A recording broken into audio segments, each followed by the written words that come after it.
And regional elections in the important state of Punjab. Earlier, I spoke to Imran Khan and asked him if he was now worried that this year's national elections might also be put off. You know, the worry right now is that we are heading towards martial law. I mean, when basically this is now a total, complete violation of our constitution. The 5 judges of the Supreme Court categorically stated that according to the constitution, the elections in Punjab had to be held on the 30th of April. And beyond 30th of April meant that they were going beyond the constitution, the law of the land. So what has happened is worrisome to all of us that we are heading towards some sort of a military rule. If you carry on with your protests on the streets, will you not just perpetuate the cycle of violence that is undermining Pakistan and, frankly, worrying to the rest of the world? Matt, now look, let me put the facts on the table for you so that you know what is happening in Pakistan.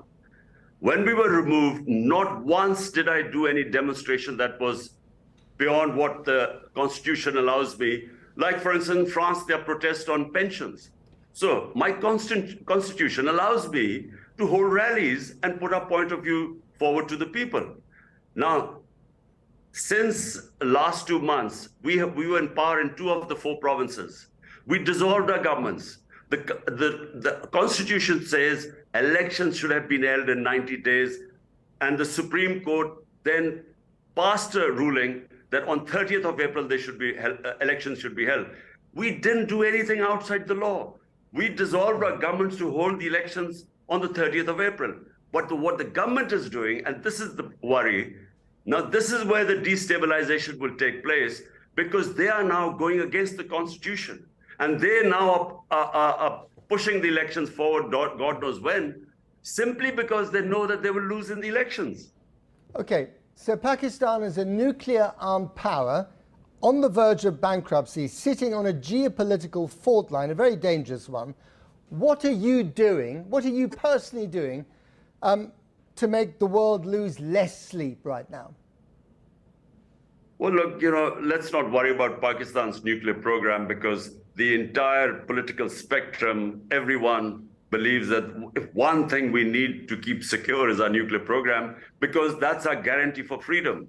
Because we have a neighbor 7 times the size of Pakistan, and clearly the 3 wars fought, and we just feel that, you know, we need that security of this nuclear cover.